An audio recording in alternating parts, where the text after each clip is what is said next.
Should Boris apologise for COVID mistakes? The former Prime Minister will give evidence today at the COVID inquiry. He's expected to say sorry and to admit that his government made mistakes during the pandemic. Sources have said he will argue that he got the big calls right, though, and he saved lives. Families of people who died from COVID are due to challenge Johnson and ask for answers over his handling of the pandemic.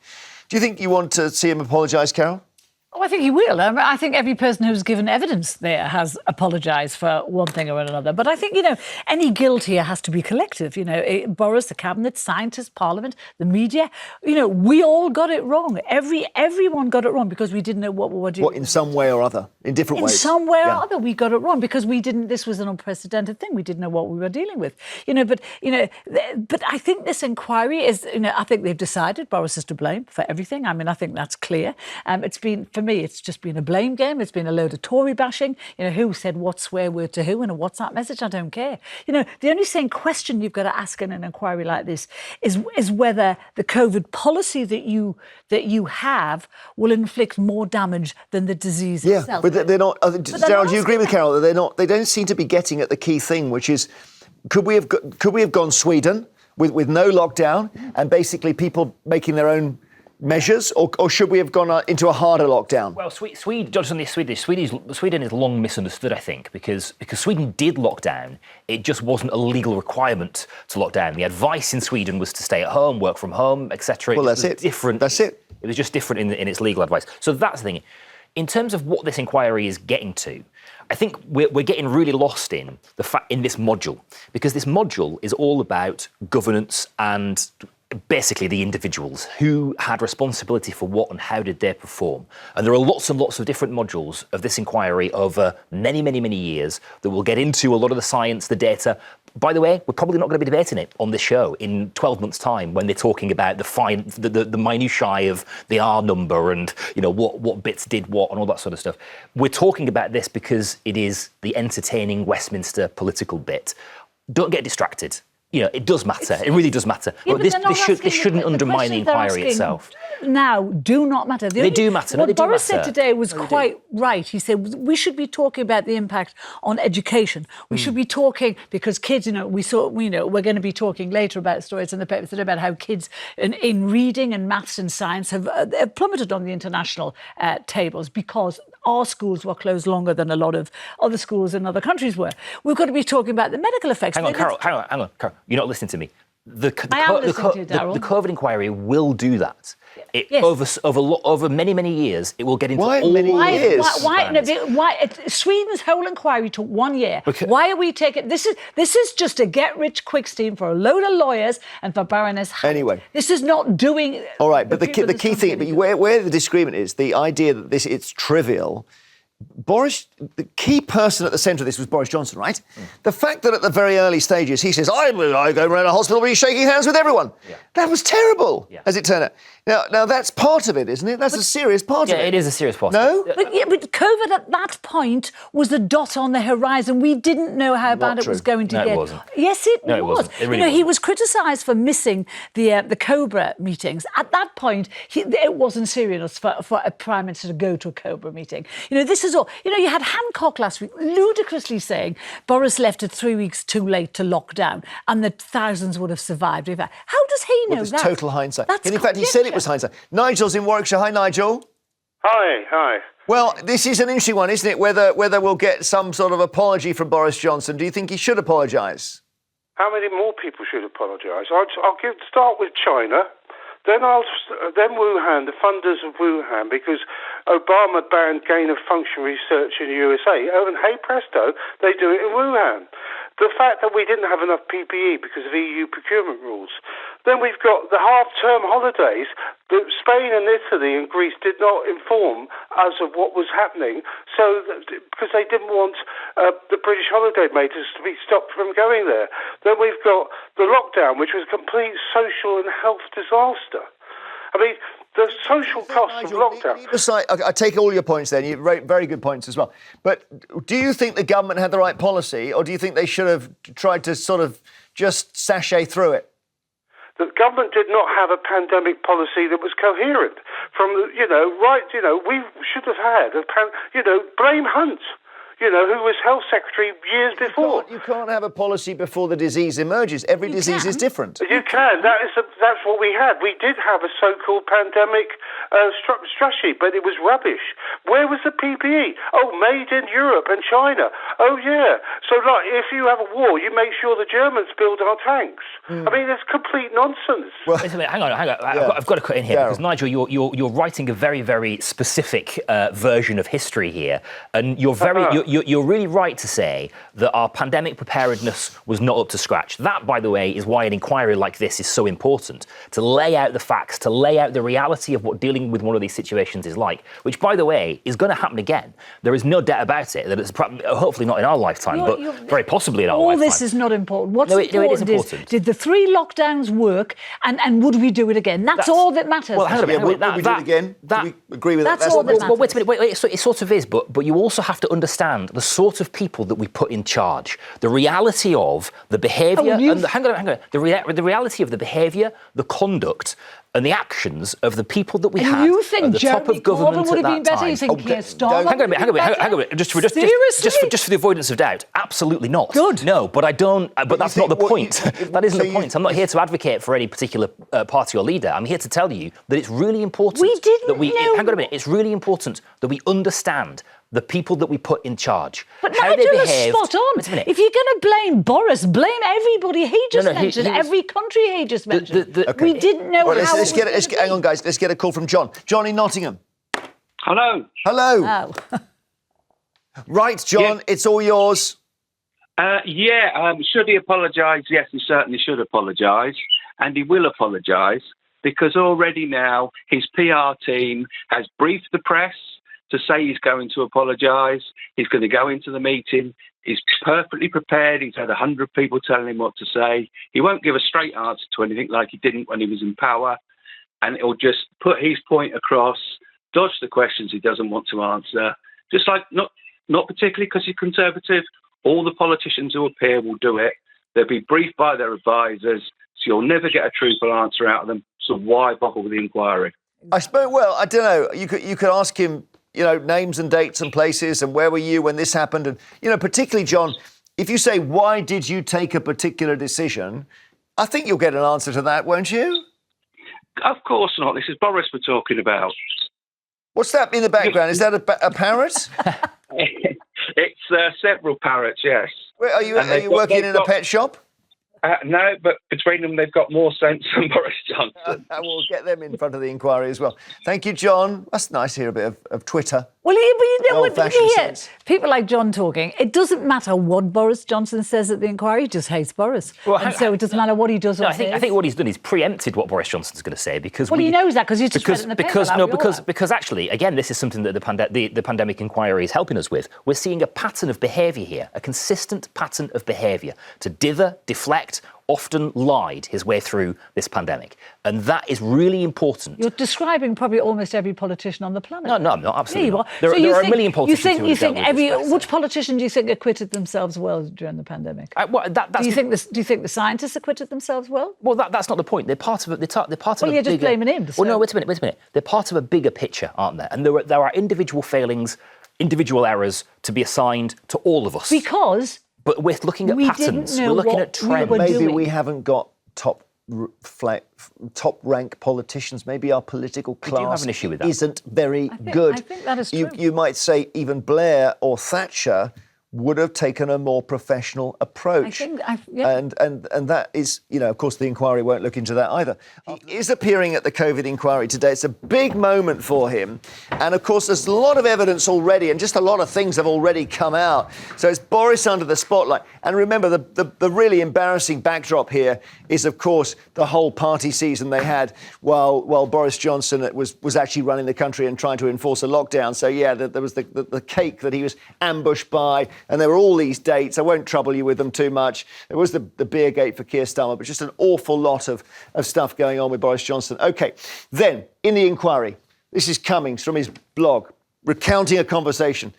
Boris Johnson called me into his study. He said, Dom, I want to run something by you. Do you think it's OK if I spend a lot of time writing my Shakespeare book? Dom says, what do you mean? And Boris says, this effing divorce, very expensive. This job is like getting up every morning, pulling a 747 down the runway. So Dominic says, don't talk to anyone about this. Cummings is responsible for a lot of the accusations, says it's a dumpster fire government. Boris is like a trolley, and he pulls the mayor of Jaws mode. What does he mean by that? Have a listen. I'm pleased and happy to repeat the news that we have, in fact, caught and killed a large predator that supposedly injured some bathers. But as you see, it's a beautiful day, the beaches are open, and people are having a wonderful time. The mayor of Jaws said, don't worry about the shark. Dominic Cummings saying, look, there's no danger from COVID, was Boris's view. And then suddenly he says, OK, the people can die, but the old should accept their fate. Other evidence, Matt Hancock saying we should have locked down on the 2nd of March. That was Carole saying, yeah, hindsight's fine. This top civil servant, Simon Case, saying Boris Johnson cannot lead. We can't support him with this approach in leadership. He then says, look, it was the wrong crisis for this Prime Minister's skill set. It effectively wasn't up to the job of handling COVID. Really embarrassing bit of evidence from Helen McNamara, another top civil servant, who said they sat around at a meeting laughing at the Italians, the idea that the Italians had had a particularly difficult start when the disease came direct to them from China. And then one more, Patrick Vallance, the chief scientific advisor, and Chris Whitty gave a lot of evidence about the way that Boris Johnson couldn't understand basic maths, not understanding what an exponential graph is that, a linear graph is that. He couldn't understand. So because he couldn't understand that, they say he couldn't understand anything. Now, whether Boris Johnson should apologise for being the wrong leader at the wrong moment, I don't know. Diana in Kent, what do you think? Well, he's the wrong leader at any time, isn't he? He's not a leader at all. And, I mean, if he apologises today, I can't help but think it'll just feel like an insult to the bereaved families, because an apology from him, it will be done with a smirk, and there's just too much to be covered by an apology. What should he be apologising for, Diana, though? Because he should. Well, I don't think he should be apologising because it will be so trite. Because it's all very well to say, oh, it's all hindsight, it's all hindsight. No, it's not all hindsight. I'm just an ordinary person. And at the time, I was thinking, well, hang on. And, well, we were all thinking, well, hang on, Italy, this is in Italy. This is a good 3 weeks before it got here. And Italy are locked down. This is some serious stuff here. It was some very, very weird stuff. Why aren't we doing something? Yeah. We've got a 3-week head start, and they just blew it away. They did throw it away. You're right. There's a very interesting story, by the way, from the Isle of Man yesterday, which you might have seen, where their top doctor said, we can close the border now in the middle of March. Yeah. And got basically... Hang on, Diana, let me just complete the sentence. Sorry. Got sidelined by her boss to the point where she was put in an office without a chair. Yeah. And she just sued successfully for £3 million. Wow. For the way she was sidelined. So you think, Diana, they basically just wanted to keep it all open, did they? I think Boris Johnson couldn't find his backside with both hands. And, I mean... Carole will have a word on that. I went to my doctor's surgery. It was in January, and they'd got little notices up on the door saying, have you recently returned from China? Da, da, da, da, da. And I looked at those notices and thought, well, hang on a minute, there's something going on here. Why are we still allowing people to come in from China? Well, hang on, Diana. Let's just stop for a second. Carole. Diana, the problem it's easy for you to sit there at home and say this.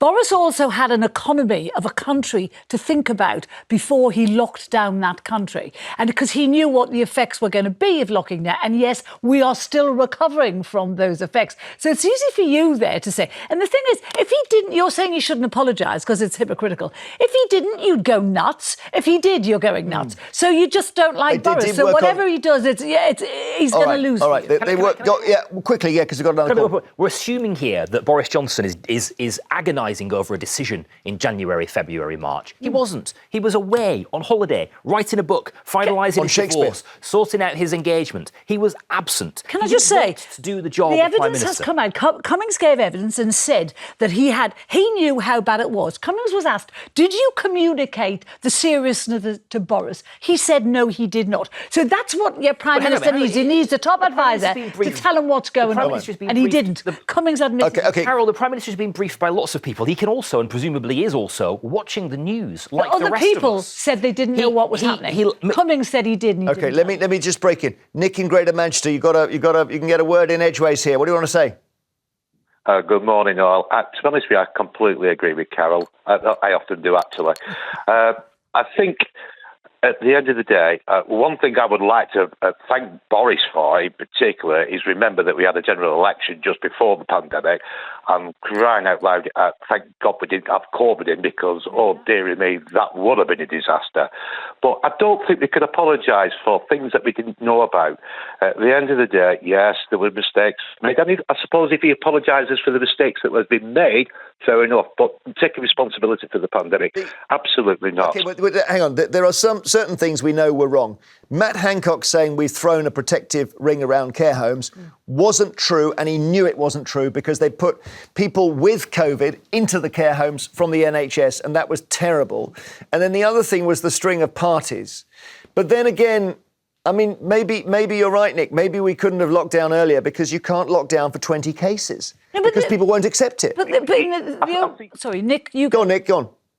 I think you've got to remember that also that we've got a dynamic economy, and we're obviously reeling with what's happening today with the lockdowns. It was absolutely dreadful. The first lockdown, I don't suppose, was that bad. It was beautiful, but certainly the winter lockdown was horrendous. I know. And I honestly think that governments all over the world were struggling to get a grip of what was going on.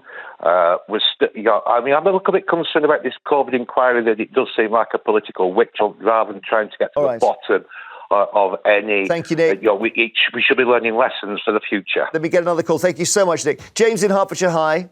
Hello. Do you think he should say sorry? I think he should say more than sorry. It's an absolute shambles what he did. I think the whole world being able to lock down and just decide to turn the lights off on the whole world is an even bigger issue than anything else. To be able to do that, to take people's livelihoods, their jobs away, and then for him to also have those parties in the peak of it just shows you their true colours. But at the end of the day, to them it wasn't that bad because we'll still have a little party. You know, it's a bit bigger than the picture of the pandemic, I'd say. But so it sounds like you're coming from the other angle here. You don't think we should have locked down as hard and as early as we did? There's a lot of things I think about. The vaccinations just being pushed out a year after trials is an even bigger issue. But the lockdown, it was awful for people not to be able to see their families dying is probably the worst thing you could do. Other than see them die. Darryl, we didn't know we had the vaccine at the start, and that was it was a game changer. It was very much a game changer, but I'm really concerned that we're rewriting a piece of history here, that we're talking about lockdown being late because Boris Johnson was agonising in January, February, March about the impacts on the economy or the longevity of people's stamina for a lockdown, etc. There's a really important piece of evidence that you've shown today, Jeremy, from earlier on in the inquiry, when Boris Johnson was presented with what was going on in Italy, which we were all able to see several weeks before we found ourselves in a similar situation. And he laughed at them. He laughed at what was going on. He laughed at... Carole, wait a minute. He laughed at the Italians. I believe it was told to an inquiry under oath by somebody who isn't a politician, by the way, who was a civil servant. But she'd been insulted by him. I don't know. Every reason to tell the truth. Why would we? And also, by the way, it's in keeping with his character, and it is in keeping with a trend of behaviour that we have seen from this inquiry. OK. I'll leave you with that look on your face. I'm steaming. I know